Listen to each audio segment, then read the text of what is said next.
राम राम दोस्तों, मैं हूं आपकी दोस्त और शुभचिंतक और बाबा की एक बहुत छोटी सी सेविका जो बाबा से जुड़े हुए रहस्यों को आप तक पहुंचाने का काम करती हूं। एक माध्यम मात्र हूं। माँ ईश्वर का दिया वो वरदान है, जैसे गंगा मैया की पावन धारा, जैसे जलती धूप में बारिश की ठंडी फुहार, ऐसी शीतल। ऐसी ही एक माँ की कहानी सुनाने वाली हूँ जो अपने बेटे को मौत के मुंह से खींच लाई। आज की घटना हमें भेजी है सविता शेखावत जी ने, जो बुलंदशहर की रहने वाली हैं।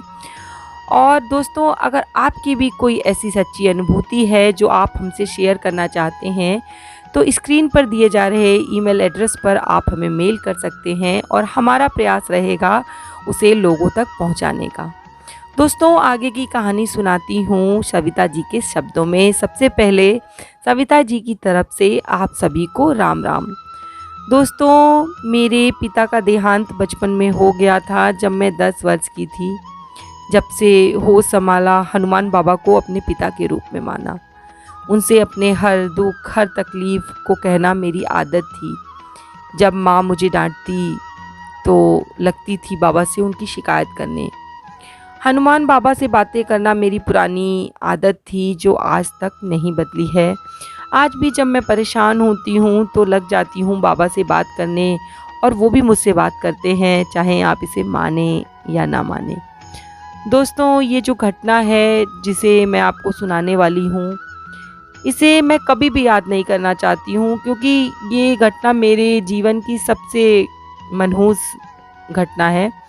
लेकिन इसको आप तक बताने का कारण ये है कि आप इसे सुनेंगे तो आपका जो विश्वास है बाबा पर 100 गुना बढ़ जाएगा।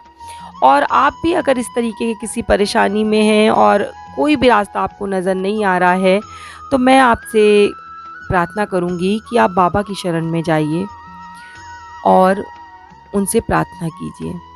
दोस्तों, बात लगभग 5 साल पुरानी है। उस समय मेरा बेटा बीएससी सेकेंड ईयर की पढ़ाई कर रहा था। घटना उस समय की है जब मेरे बेटे के फाइनल एग्ज़ाम चल रहे थे। वो अपनी बाइक से कॉलेज आता जाता था।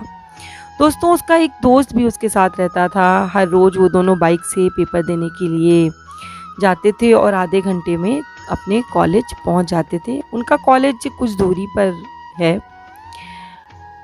अभी उनको निकले हुए दोस्तों 15 मिनट ही हुए थे कि मेरे पास एक फ़ोन आया। मैंने जैसे ही फ़ोन को रिसीव किया, कोई बोल रहा था कि आपके बेटे का एक्सीडेंट हो गया है और मैंने उसके फ़ोन से आपका नंबर निकाल कर आपको कॉल किया है। पुलिस वाले उन्हें लेकर हॉस्पिटल गए हैं। किसी कार वाले ने टक्कर मारी है। मैंने जैसे ही सुना, मेरे पैरों के तले से ज़मीन खिसक गई ऐसा लगा।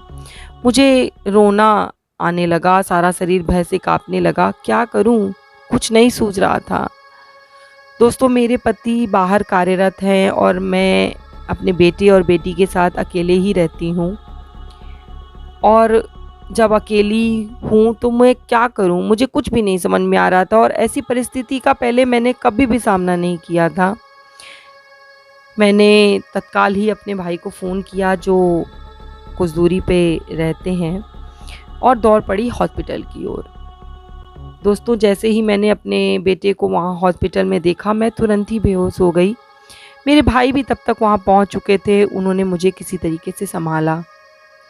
दोस्तों, डॉक्टर ने हमें बताया कि मेरे बेटे को जो बाहरी चोट आपको दिख रही हैं वो तो कम घातक हैं। उसे जो अंदरूनी चोट लगी है उसकी वजह से उसे अभी तक होश नहीं आया है, और अगर उसे होश नहीं आया तो वो कोमा में भी जा सकता है, क्योंकि उसके सर पे बहुत गहरी चोट लगी थी। डॉक्टर ने हमें बताया कि हमने ट्रीटमेंट तो कर दी है, अब बाकी भगवान पर भरोसा रखिए। उनकी बातें मुझे बिल्कुल जहर जैसी लग रही थी। मुझे ये लग रहा था कि ये मुझसे क्यों कह रहे हैं ऐसा। और कहीं ना कहीं मेरे मन में हनुमान जी को लेकर बड़ा गुस्सा आ रहा था कि बाबा, जब से मैंने अपना होश संभाला आपने मुझे कितने कष्ट दिए। मेरे पापा बहुत जल्दी चले गए मुझे छोड़कर, लेकिन मैंने कभी आपसे शिकायत नहीं की, और आपने इतना बड़ा मुझे कष्ट क्यों दिया। दोस्तों मैं भटक गई थी उस समय, क्योंकि जब इंसान के ऊपर कोई कष्ट आता है तो उसका भटकना स्वाभाविक है।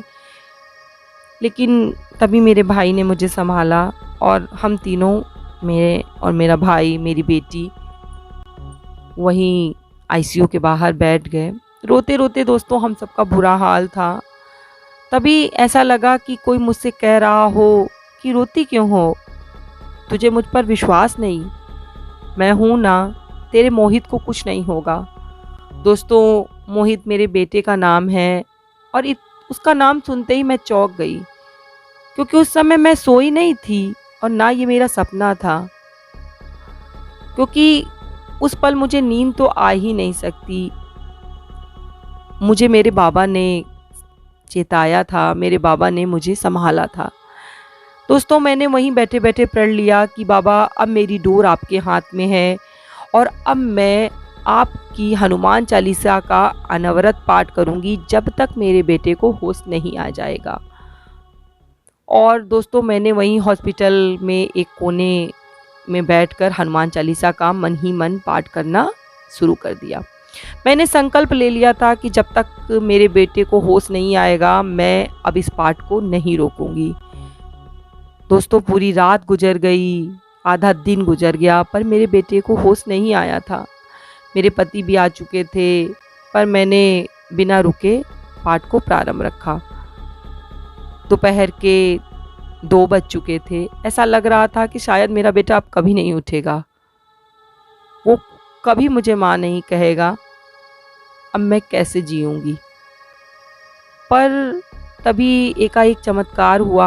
डॉक्टर ने हमें आकर बताया कि आपके बेटे के हाथ पैरों में हल्की हल्की सी हरकत हमें महसूस हुई है और अब आपका बेटा खतरे से बाहर है।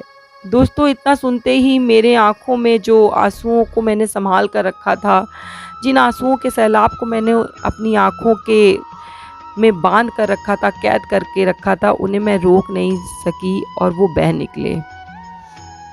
मैं वहीं पे निढाल हो गई और मुझे कुछ समझ में नहीं आ रहा था कि मैं अपने बाबा का कैसे धन्यवाद करूं।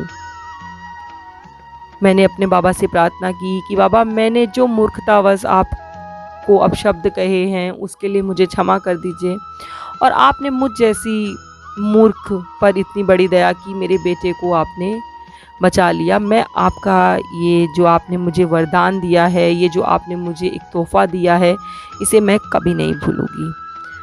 और दोस्तों इस घटना को जब मैं याद करती हूँ तो मुझे बिल्कुल अच्छा नहीं लगता है। ये किसी भी माँ के साथ कभी ना हो, ऐसी मेरी प्रार्थना है। इसी के साथ आप सबको मेरा नमस्कार। तो दोस्तों आपने ये घटना सुनी, आपको कैसी लगी?